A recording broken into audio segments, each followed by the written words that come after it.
दोस्तों, आज का ये वीडियो आपके एग्ज़ाम के लिए बहुत ही महत्वपूर्ण है। चाहे आप प्रीलिम्स की तैयारी करें या मेंस की तैयारी करें या किसी भी वनडे एग्ज़ाम की तैयारी करें, इससे क्वेश्चन अक्सर आते हैं।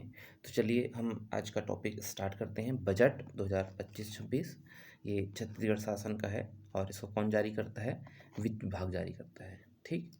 और बजट का इस बार का थीम है हमारा ज्ञान के लिए गति। ठीक है, पिछले साल आपने बजट अगर पढ़ा होगा तो आप जान रहे होंगे हमारा जो थीम था वो था ज्ञान। ज्ञान का मतलब है गरीब, जी से गरीब, वाई से युवा, ए से अन्नदाता यानी कि किसान और एन से नारी। ठीक, इसी को आगे बढ़ाते हुए इसको एक्सटेंड किया गया है और इसके लिए हमने शब्द यूज़ किया है गति। ठीक है, तो हमारा बजट 2025-26 का थीम क्या है? अगर क्वेश्चन आता है तो आपको याद रखना है ज्ञान के लिए गति। ठीक, अच्छा, अब इसमें इसका फुल फॉर्म क्या है हम ये देख लेते हैं। तो गति मतलब क्या होता है? जी फॉर गुड गवर्नेंस यानी कि सुशासन। ए से क्या होगा? एक्सलरेटिंग इंफ्रास्ट्रक्चर, अधोसंरचना में विकास या फिर तेजी लाएंगे। अधोसंरचना विकास में तेजी। टी से हो जाएगा टेक्नोलॉजी, प्रौद्योगिकी। और ई से यानी कि आई से हो जाएगा इंडस्ट्रियल ग्रोथ, औद्योगिक विकास। तो विगत वर्ष में प्रगति पर आधारित और 2030 के लक्ष्यों की ओर तेजी से प्रगति के लिए ज्ञान के लिए गति थीम के तहत बजट प्रस्तुत किया गया है। ठीक, अब इसी को थोड़ा-सा एक्सटेंड किया गया है कि ये सब में जो है कौन-कौन से टॉपिक हम कवर करने वाले हैं या क्या-क्या चीज़ों पर हमको ध्यान देना है। तो गति में एक-एक हम आयाम देखेंगे। पहला है हमारा गुड गवर्नेंस, सुशासन। ठीक है? सुशासन आप जानते होंगे जैसे कि राम राज्य बोलते हैं, आपने पढ़ा होगा या सुना होगा। ठीक है? राम राज्य की बात करते हैं। गांधी जी के जब आप दर्शन पढ़ेंगे तो राम राज्य की बात करते हैं। और भी कई जगह आपने देखा होगा, पॉलिटिकल स्पीचेस में सुना होगा। तो एक्चुअल में राम राज्य क्या है? ये गुड गवर्नेंस है। ठीक है, जब भगवान राम का शासन था तो वहाँ पास अच्छाइयाँ थी, वहाँ पास क्राइम नहीं था और भी तो तमाम तमाम चीज़ें होती है ना। तो वो जो है एक अच्छा शासन के लिए क्या क्या बातें होनी चाहिए, उन सब बिंदुओं पर हम देखेंगे। तो गुड गवर्नेंस जो है, सुशासन, तो सुशासन में क्या क्या आयाम है आपका? पहला, शासन में सुधार करना है, बेहतर सेवा वितरण, नागरिकों की सहभागिता या जन सहभागिता कह लीजिए, नागरिक केंद्रित दृष्टिकोण, पारदर्शिता और जवाबदेही। ठीक है, तो कितने पिलर हो गए जी? ये हमारे 6 पिलर हो गए हैं। ठीक है, 3 और ये 3 6। ठीक है, तो देखिए नागरिक केंद्रित दृष्टिकोण का मतलब क्या है? कोई भी हम योजना बनाएंगे तो हमारा सेंटर में कौन है जी? सेंटर में पब्लिक है। ठीक है, इसी को ध्यान में रखते हुए हम कोई भी पॉलिसी या कोई भी चीज़ बनाएंगे। ठीक है, तो नागरिक केंद्रित दृष्टिकोण रहेगा। ठीक है, अब ये नागरिक है तो इसको क्या चाहिए? अच्छी अच्छी सेवाएं चाहिए। जैसे आप आधार कार्ड बनाना चाहते हैं, आप कुछ बनाना चाहते हैं लोक सेवा केंद्र में, तो देखेंगे वहाँ पास क्या है, ऐसे ही लिखा जाता है सेवा वितरक, है ना, लोक सेवा वितरण करते। तो जो जो सर्विस दे रहा है वो, है ना, बना के दे रहा है, वो अच्छे से अच्छा होना चाहिए। ठीक है, शासन में सुधार, जो भी गवर्नमेंट है तो वो कुछ कुछ चीज़ें कर रही है, फाइलें इधर से उधर जाती रहती है ना, तो शासन व्यवस्था में सुधार होना चाहिए, ऐसी ही बात की हुई है। तो ये टॉपिक्स को, ये जो आयाम है इसको याद रखना है। ठीक है, सुशासन में क्या करना है? शासन में सुधार, बेहतर सेवा वितरण, नागरिक सहभागिता, नागरिक केंद्रित दृष्टिकोण। ठीक है, नागरिक सेंटर में इसके, पारदर्शिता और जवाबदेही। ठीक, उसके बाद फिर आ जाएंगे एक्सलरेटिंग इंफ्रास्ट्रक्चर। ठीक है, अधोसंरचना में क्या है? तेजी से विकास करना है।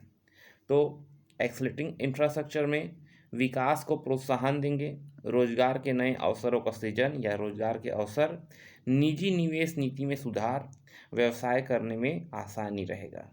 ठीक, तो बेसिकली ये बोला जा रहा है जो हमारा इंफ्रास्ट्रक्चर है। ठीक है, हम देखेंगे बिल्डिंग्स जो हैं, है ना, बड़े बड़े जो इंफ्रास्ट्रक्चर बनाए जा रहे हैं, तो उसके द्वारा हम क्या करेंगे? विकास को प्रोत्साहित करेंगे, पहला चीज़।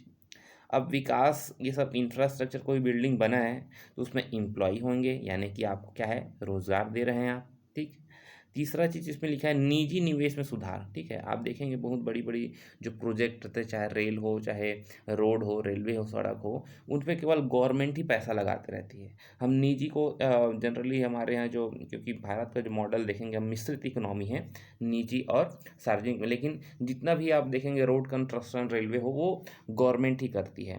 तो इसमें ये बात बोली जा रही है कि निजी निवेश नीति में भी सुधार लाएंगे, निजी को भी मौका देंगे।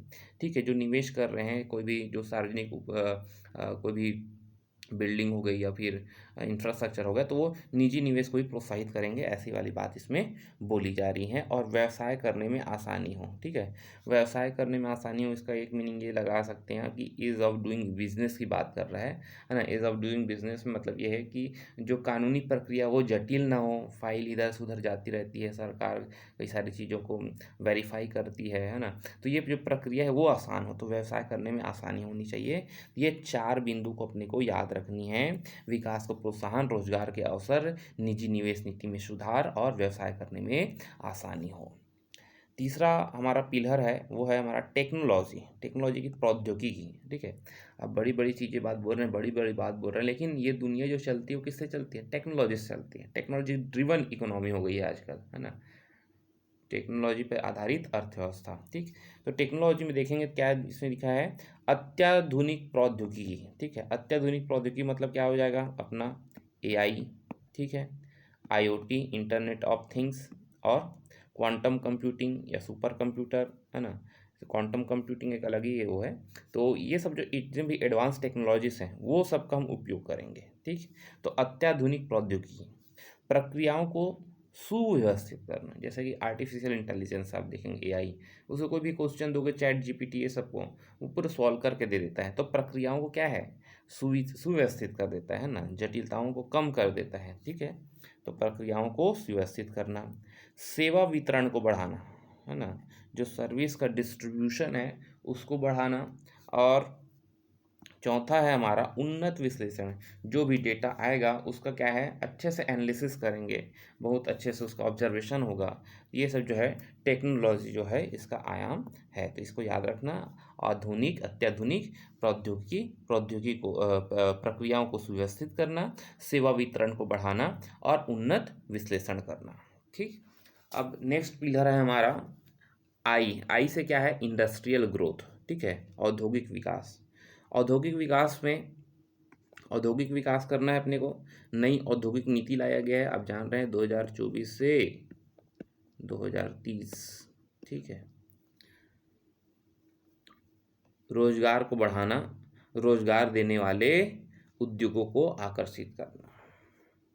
ठीक, तो ये इसके 4 पिलर्स हैं, इसको याद रखना। औद्योगिक विकास करेंगे, नई औद्योगिक विकास नीति लेके आए हैं, और औद्योगिक नीति लेके आए हैं, रोजगार बढ़ाना है, रोजगार देने वाले उद्यमों को आकर्षित करना है अपने को। अब बजट का साइज देख लेंगे। ठीक है, तो बजट का जो साइज है हमारा वो कितना है, देखिए, जब 2001-2 के आसपास था तब उस टाइम हमारा बजट का आकार था 5,705 करोड़ रुपए। फिर 2024-25 में बजट का साइज क्या है, 1,47,446 रुपये, 1,47,446 रुपये हमारा 2024-25 में था। ठीक है, पिछले साल का ये। और 2025-26 में इस साल का जो बजट है ये है हमारा 1,65,000 का बजट, 1,65,000 का बजट है। ठीक, तो इस बार बजट का आकार कितना है, 1,65,000। अब बजट को एक नज़र हम देखें तो 1,65,000 आया कहाँ से, 1,65,100 लिखा है।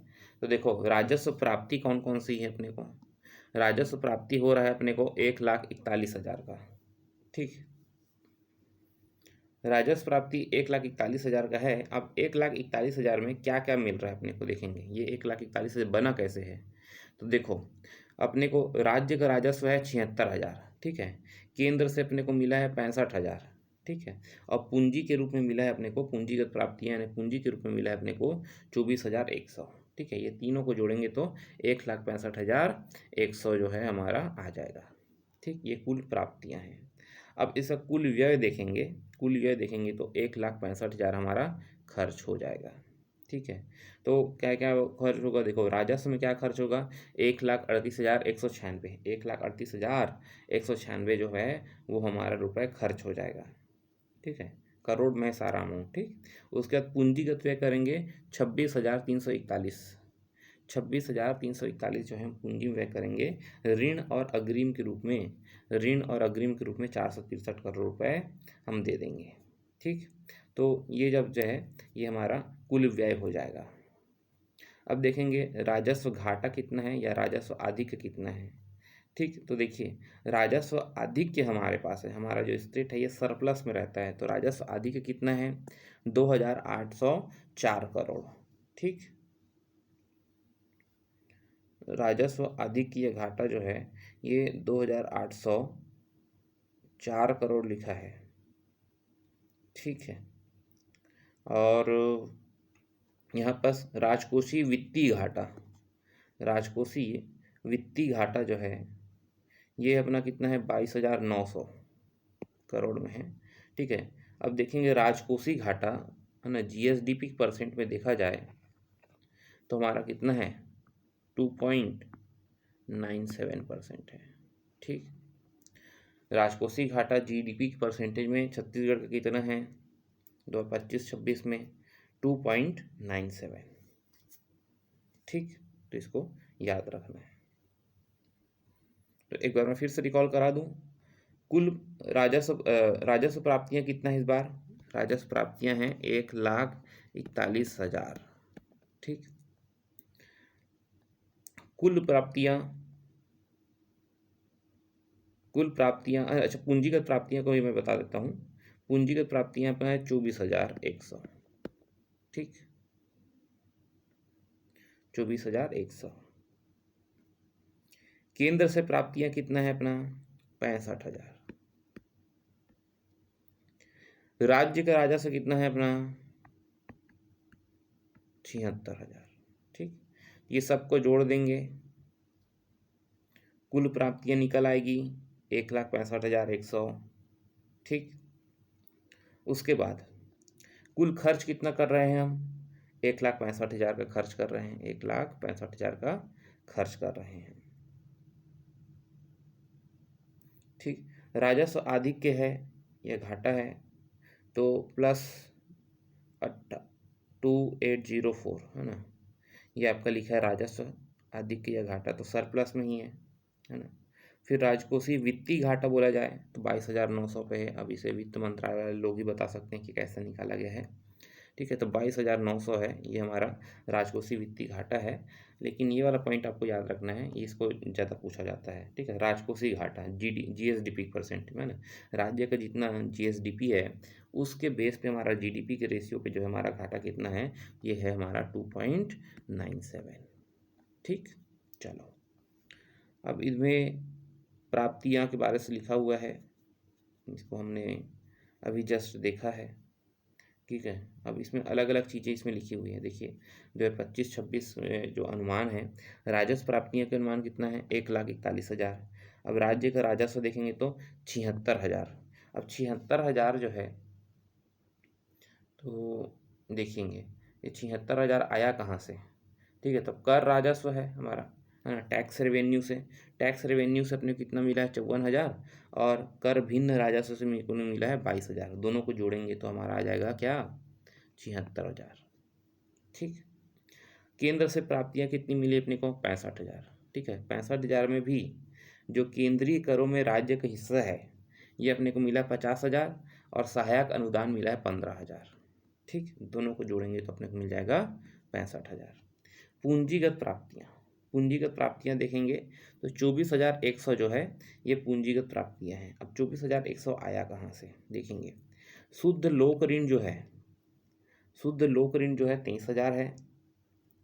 उधार और अग्रिम वसूली के लिए 100 करोड़ है, और लोक लेखा शुद्ध प्राप्तियां है ना, लोक लेखा से शुद्ध प्राप्तियां जो है हमारा 1,000 करोड़ है।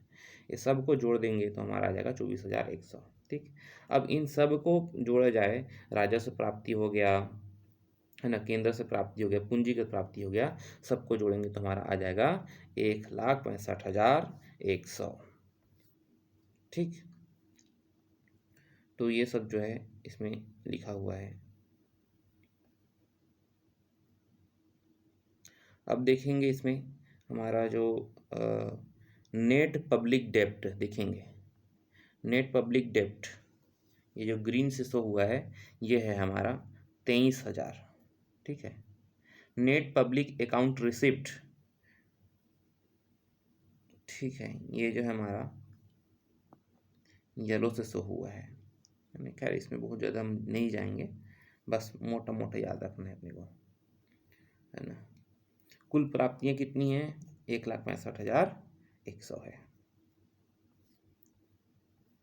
अब इसमें रुपए कहाँ कहाँ से आता है ये सब अपने को ब्यौरा दिया हुआ है। देखिए, तो सबसे ज़्यादा हमको पैसा कहाँ से मिलता है? अपना जो राज्य का अपना राजस्व है ना, हमारा जो है वहाँ से 40% मिल जाता है। भारत सरकार हमको कुछ कुछ अमाउंट ट्रांसफ़र करती है, वहाँ से 39% मिल जाता है। और पूंजीगत प्राप्तियों में देखा जाए तो 15% मिल जाता है। ठीक, तो राज्य का खुद का कर है राजस्व, गैर कर राजस्व, उससे अपने को 40% मिल गया। फिर केंद्र सरकार अपने को टैक्स और ड्यूटीज़ जो है ट्रांसफ़र करती है, शेयर मिलता है अपने को, और कुछ ग्रांट्स मिलते हैं, अनुदान मिलता है, तो वहाँ सब मिला के 39% हो जाएगा। और इधर देखें जाए पूंजीगत प्राप्तियाँ, तो पब्लिक डेप्ट है ना, जो लोन का रिकवरी करते हैं, जो एडवांसेस अग्रिम लेते हैं, है ना, और नेट पब्लिक अकाउंट रिसिप्ट, है ना, ये सब से मिला के हमको 15% जो है पूंजीगत प्राप्तियाँ हो जाती हैं। तो इस प्रकार से हमारे रुपए जो है आता है। अब रुपए कहाँ कहाँ खर्च होता है इसको याद रखना है। तो 34% जो हमारा एरिया है, जो रुपए है, वो हमारा प्रतिबद्ध व्यय है ना, जो आपको देना ही है कंपल्सरली, है ना, उसमें 34% हमारा प्रतिबद्ध व्यय में चला जाता है। उसके बाद फिर 40% जो है ना, ये सहायता और अनुदान देने में लिखा है। सब्सिडी में अनुदान देते हैं ना, योजनाओं में देखेंगे सब्सिडी देती है गवर्नमेंट, है ना, सब्सिडाइज अमाउंट में हेल्प करती है। तो सहायता और सब्सिडी में, अनुदान में 40% हमारा पैसा चला जाता है। और पूंजीगत व्यय में, है ना, इंफ्रास्ट्रक्चर बना रहे हैं, बिल्डिंग्स बना रहे हैं, है ना, पूंजीगत व्यय कर रहे हैं, तो ये हमारा 16% पैसा चले जाते हैं। और अन्य में जो है वो हमारा 10% पैसा चला जाता है। ठीक, तो इसको याद रखना है कि रुपए जाता कैसे है। इसके बाद बजट में अलग अलग विभाग होते हैं, है ना, अब उनको अमाउंट जो है डिस्ट्रीब्यूट किया जाता है।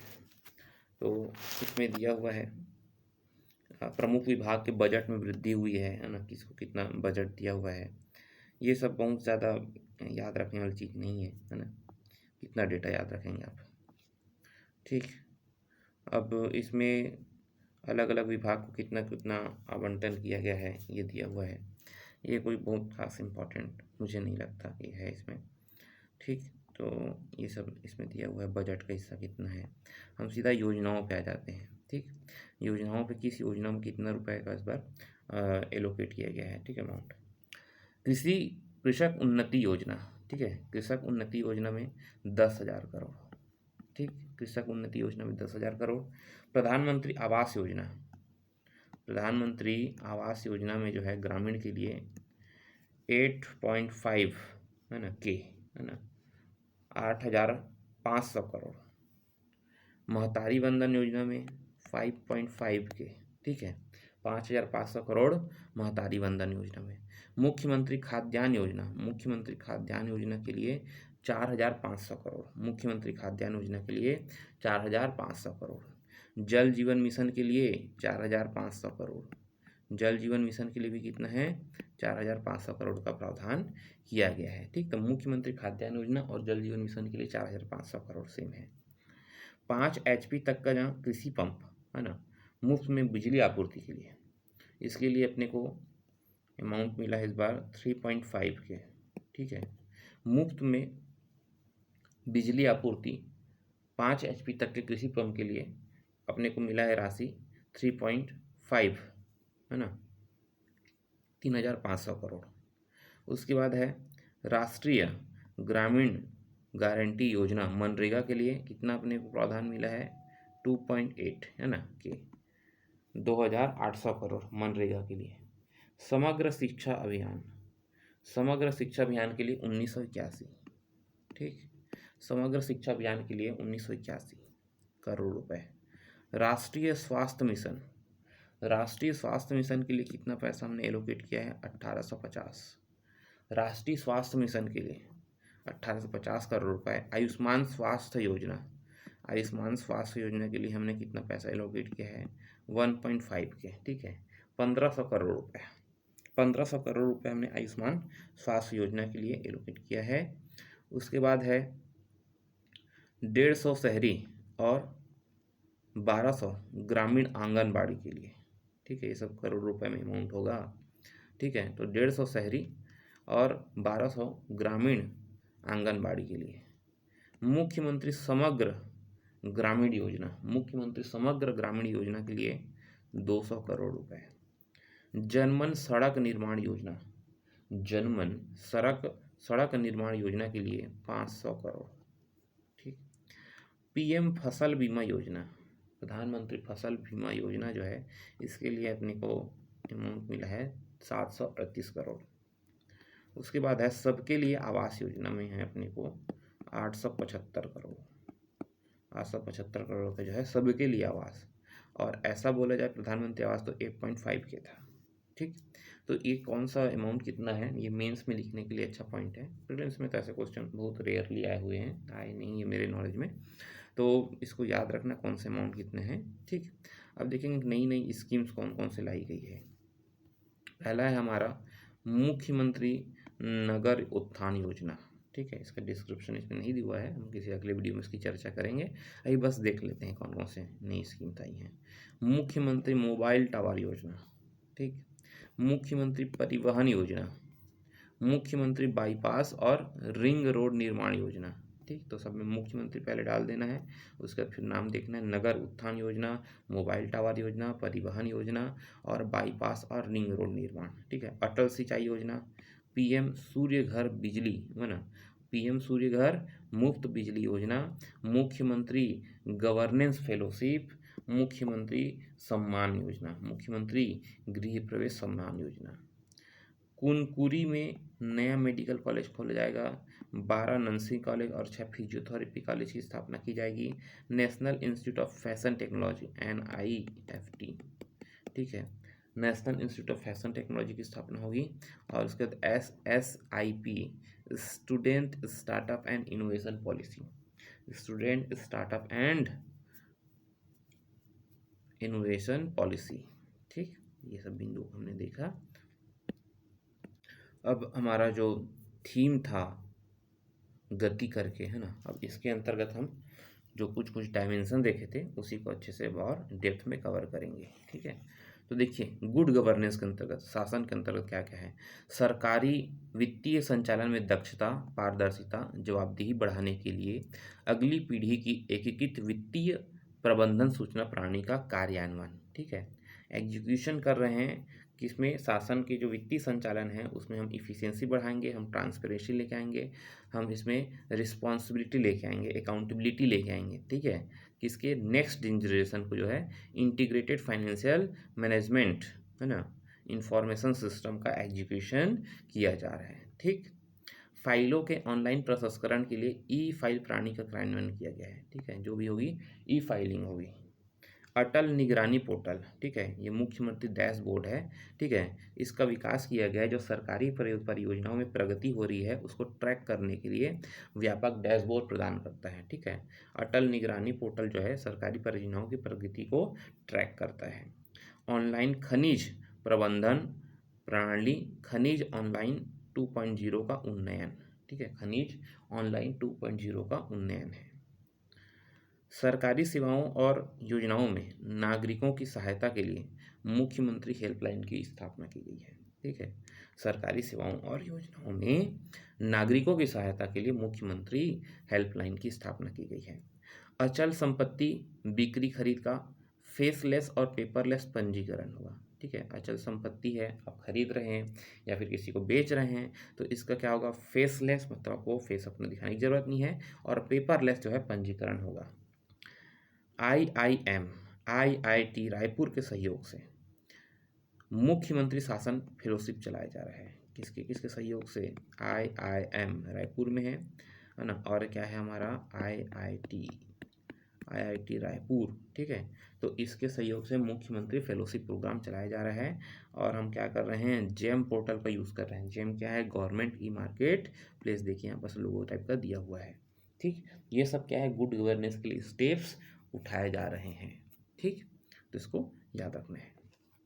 नेक्स्ट है हमारा ए मीन क्या था, एक्सलरेटिंग इंफ्रास्ट्रक्चर। ये देखेंगे बड़ा बड़ा बिल्डिंग्स बन रहा है ना, ये सब जो है यही सब।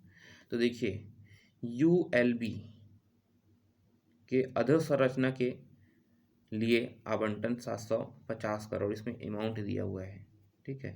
ये सब में क्या है, इंफ्रास्ट्रक्चर बनाएंगे जी, बिल्डिंग बनाएंगे, ठीक है।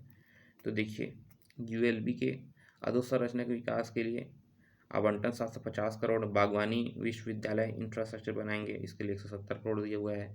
मुख्यमंत्री गृह प्रवेश सम्मान योजना 100 करोड़ दिया हुआ है। जगदलपुर हो गया, बिलासपुर हो गया, अंबिकापुर हो गया, है ना, यहाँ पर हवाई अड्डों को विकास किया जा रहा है। पुलिस स्टेशन को हम मजबूत करेंगे, इसके लिए भी 70 करोड़ आवंटन किया गया है। अग्निशामक स्टेशन की स्थापना और उसकी क्षमता वृद्धि करेंगे, 44 करोड़ रुपए की लागत से ये सब बनाया जाएगा। मुख्यमंत्री ग्राम गौरव पथ योजना, ठीक, मुख्यमंत्री ग्राम गौरव पथ योजना, ये जो है हमारा 100 करोड़ रुपए। इसके लिए अमाउंट आपको याद नहीं रखना है, लेकिन ये जो हमारा जो डायमेंशन है इसको याद रखना है कि क्या क्या हम इसमें खर्चा कर रहे हैं, किन किन चीज़ों में। तो बागवानी विश्वविद्यालय बना रहे हैं, जगदलपुर में, बिलासपुर में और अंबिकापुर में जो हवाई अड्डा है, एयरपोर्ट बनाए गए हैं, उसका विकास करेंगे। पुलिस स्टेशन को मजबूत करेंगे, अग्निशामक स्टेशनों की स्थापना करेंगे। मुख्यमंत्री ग्राम गौरव पथ योजना है, उसमें ये सब जो पैसा खर्च किया जाएगा, ठीक है। तो ये सब जो है एक्सेलरेट करेंगे किसको, इंफ्रास्ट्रक्चर को। तीसरा है टेक्नोलॉजी। टेक्नोलॉजी का इस्तेमाल, प्रौद्योगिकी देखेंगे तो डायल 112 या फिर 100 नंबर होता है, तो इसमें पुलिस के लिए जो भी आपको हेल्पलाइन चाहिए रहता है तो ये लगाया जाता है। ई धरती कार्यान्वयन, ठीक है। उसके बाद वाणिज्यिक कर विभाग में बिजनेस इंटेलिजेंस यूनिट की स्थापना की जाएगी, ठीक है। टेक्नोलॉजी में, है ना, वाणिज्यिक जो कमर्शियल टैक्स डिपार्टमेंट है, ठीक है, उसमें बिजनेस इंटेलिजेंस यूनिट लगाया जाएगा। स्टेट डाटा सेंटर की स्थापना की जाएगी 40 करोड़ की लागत से। डिजिटल फसल संरक्षण होगा, है ना, डिजिटल फसल सर्वेक्षण होगा। अदालतों का क्या होगा, कंप्यूटराइजेशन, ठीक है, जितने भी कोर्ट है उनका कंप्यूटरीकरण करेंगे। अपराध और आपराधिक ट्रैकिंग नेटवर्क प्रणाली का संचालन और रख रखाव किया जाएगा। अपराध और आपराधिक ट्रैकिंग नेटवर्क प्रणाली का संचालन और रख रखाव किया जाएगा। प्राथमिक कृषि समिति, है ना, जो एपेक्स कमेटी होती है प्राइमरी, है ना, तो प्राथमिक कृषि सहकारी समितियों का डिजिटलीकरण होगा, ठीक है। ये सब के लिए रुपए आवंटन किए गए हैं, इसको अमाउंट भी याद नहीं रखना, लेकिन जो सेवाएं सर्विस प्रोवाइड की जाएगी टेक्नोलॉजी के माध्यम से, इन डायमेंशंस को याद रखना है। आई मीन क्या होता है, इंडस्ट्रियल ग्रोथ, ठीक है, औद्योगिक विकास। तो इस वर्ष ना काफ़ी अमाउंट इसको दिया गया है, ठीक है। उसके बाद क्या है, BRAP, व्यवसाय सुधार कार्य योजना, ठीक है, बिजनेस रिफॉर्म एक्शन प्लान, ठीक है, ऐसी कुछ उसका फुल फॉर्म होगा, ठीक है। बिजनेस रिफॉर्म एक्शन प्लान के तहत सिंगल विंडो सिस्टम का कार्यान्वयन किया जा रहा है, ठीक है। सिंगल विंडो सिस्टम मतलब एक ही जगह आपको सारा चीज़ सुविधा मिलेगी, ऐसा कुछ। इन्वेस्ट छत्तीसगढ़ कार्यक्रम का कार्यान्वयन, ठीक है, इन्वेस्ट गुजरात, ये सब जो है अलग अलग स्टेट में ऐसे प्रोग्राम जो है, हमारा छत्तीसगढ़ में भी invest Chhattisgarh, invest in Chhattisgarh का प्रोग्राम जो है ना, ये सब लॉन्च किया गया है, इसका एग्जीक्यूशन किया जा रहा है, ठीक। तो इन्वेस्ट छत्तीसगढ़ कार्यक्रम का कार्यान्वयन। रोजगार उन्मुख औद्योगिक नीति होना चाहिए, जो हमारी इंडस्ट्रियल पॉलिसी होना चाहिए वो जॉब ओरिएंटेड होना चाहिए, एम्प्लॉयमेंट होना चाहिए उसमें, ठीक। मुख्य क्षेत्रों के अलावा सेवा क्षेत्र का संवर्धन, हम बेसिक क्या है, कृषि हो गया और उद्योग, इधर ज़्यादा फोकस करते थे।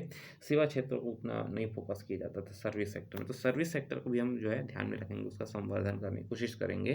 तो मुख्य क्षेत्रों के अलावा सेवा क्षेत्र का संवर्धन। अग्निवीर आत्मसमर्पित नक्सलियों को जो है नौकरी में प्राथमिकता दिया जाएगा, ठीक। अग्निवीर जा रहे हैं, आर्मी में भर्ती होने के लिए है, और ये जो समर्पित नक्सली हैं, आत्मसमर्पित जो है, इनको सरकारी नौकरी दिया जाएगा, ये प्रायोरिटी में सरकार के, ऐसी बात बोली जा रही है, ठीक।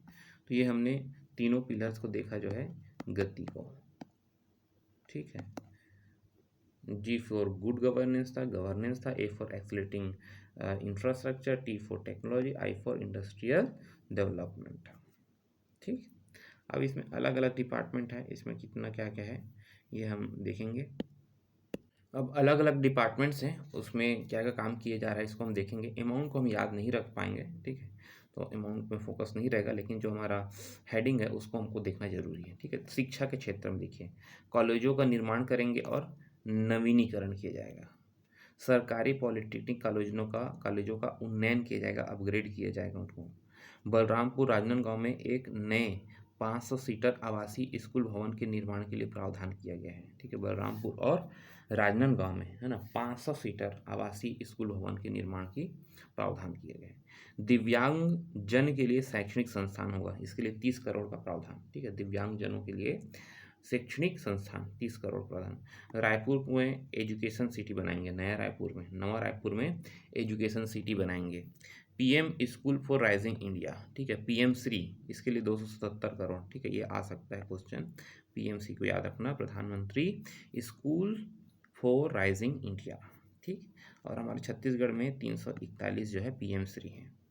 आईटीआई का आधुनिकीकरण, ठीक है, आईटीआई 12 नर्सिंग कॉलेज और 6 फिजियोथेरेपी कॉलेज खोला जाएगा।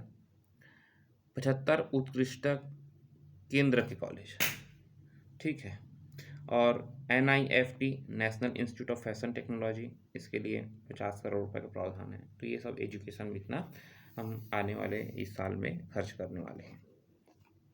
स्वास्थ्य और परिवार कल्याण, ठीक है, तो राष्ट्रीय स्वास्थ्य मिशन, शहीद वीर नारायण सिंह आयुष्मान स्वास्थ्य योजना, प्रधानमंत्री आयुष्मान भारत स्वास्थ्य infrastructure mission, super speciality hospital, Bhimrao Ambedkar memorial अस्पताल रायपुर में उन्नत कार्डिक संस्थान का विस्तार किया जा रहा है। रायपुर में ART, ठीक है, ART, और ये है हमारा IVF, ठीक है। ये सब जो है ये रिप्रोडक्शन से रिलेटेड जो है ना, IVF टेक्नोलॉजी होता है, ठीक। तो इसके केंद्र की स्थापना की जा रही है रायपुर में, ठीक। ये सब जो है हम हेल्थ सेक्टर पे काम कर रहे हैं।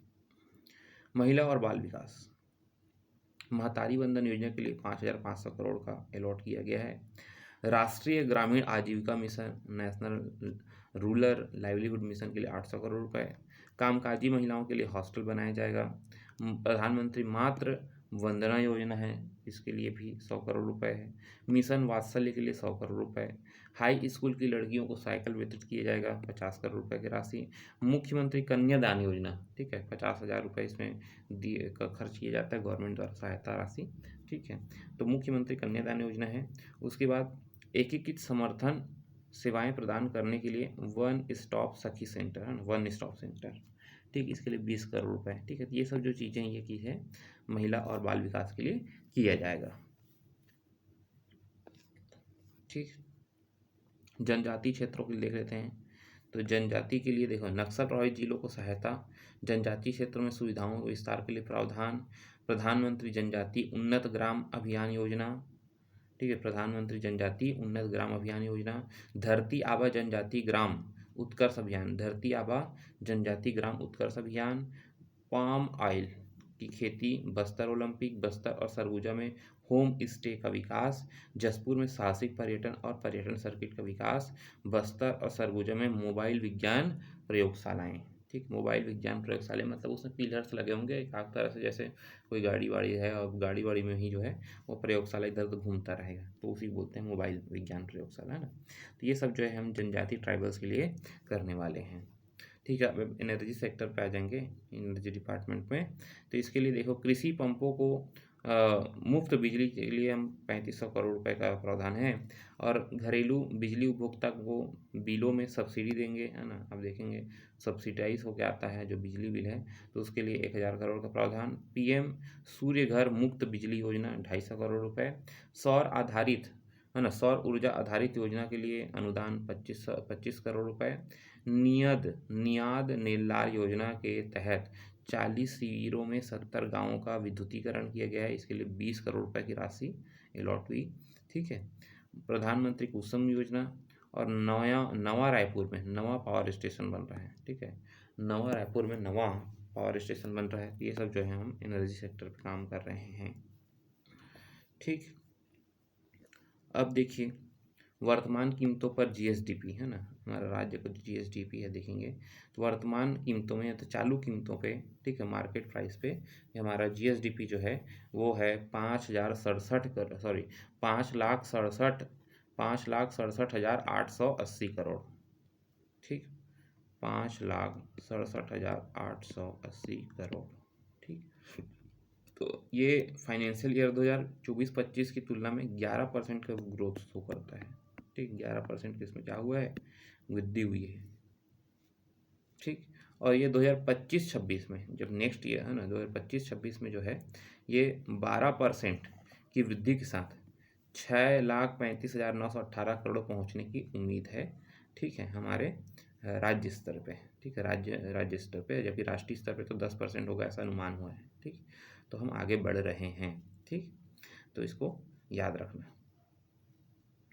6,35,918 करोड़ जो है पहुंचने की उम्मीद है, और इस वर्ष जो है हमारा जो 5,67,880 करोड़ जो है जीएसडीपी हो गया है। ठीक, और फाइनेंशियल ईयर की 2024-25 की तुलना में 11% ग्रोथ हुआ है हमारा। ठीक, अब ये हम ग्रोथ देखेंगे कि हमारा ग्रोथ कितना कितना होने वाला है। तो जीएसडीपी में देखा जाए तो हमारा 7.5% का जो है ग्रोथ होने वाला है, और इंडिया पे देखा जाए तो 6.4% का ग्रोथ होगा। ठीक है, अब इसमें सेक्टर वाइज देखा जाए तो एग्रीकल्चर में देखेंगे छत्तीसगढ़ में ग्रोथ कितना होगा 5.38, 5.38। इंडस्ट्री में कितना होगा 6.92, और सर्विस सेक्टर में होगा 8.54। ठीक है, ये क्या है, ग्रोथ है। ठीक, अगर इंडिया की बात की जाए तो इंडिया में कम है ग्रोथ, एग्रीकल्चर सेक्टर में 3.76, और ये इंडस्ट्रियल सेक्टर में 6.22, और सर्विस सेक्टर में 7.22। ठीक, तो सबसे ज़्यादा ग्रोथ किस में हो जा रहा है अपना, इस सर्विस सेक्टर में। ठीक है, अच्छा एग्ज़ाम में देखिए आप ऐसा करके भी बना सकते हैं, ये अच्छा चीज़ है। ठीक है, अब देखेंगे कंट्रीब्यूशन है ना, कौन से सेक्टर का कितना कंट्रीब्यूशन है जीएसडीपी में, और नेशनल की बात की जाए तो जीडीपी में। ठीक है, तो देखिए सबसे ज़्यादा किसका रहता है जी, सर्विस सेक्टर का रहता है। नेशनल पे सर्विस सेक्टर का है, लेकिन हमारे स्टेट में किसका सबसे ज़्यादा योगदान है, यह है इंडस्ट्री का। क्यों, क्योंकि जो छत्तीसगढ़ राज्य है ये क्या है, यहाँ पास माइनिंग मिनरल बेस है ना, ये खनन उत्खनन खनिज वनिज आधारित उद्योग ज़्यादा हैं, तो इसलिए हमारे यहाँ जो है ये ज़्यादा रहता है। ठीक, तो देखेंगे छत्तीसगढ़ का पहले देखेंगे योगदान जो है 16.80 है, फिर है हमारा 47.90 और 35.30। ठीक है, 16, 47, 35, 80, 90, 30। ठीक, ये हमारा छत्तीसगढ़ का है। और इंडिया लेवल पे देखा जाए तो एग्रीकल्चर में कंट्रीब्यूशन 14.16% है एग्रीकल्चर का, इंडस्ट्री का है 30.81%, और सर्विस सेक्टर का सबसे ज़्यादा है 55.03%। ठीक, प्रति व्यक्ति आय की बात की जाए तो इंडिया में प्रति व्यक्ति आय कितना है, 2,162 रुपये है। ठीक है, इसमें 8.66 ग्रोथ हुआ है। और छत्तीसगढ़ स्तर पे बात की जाए तो हमारे यहाँ कितना है, 1,62,870, 1,62,870।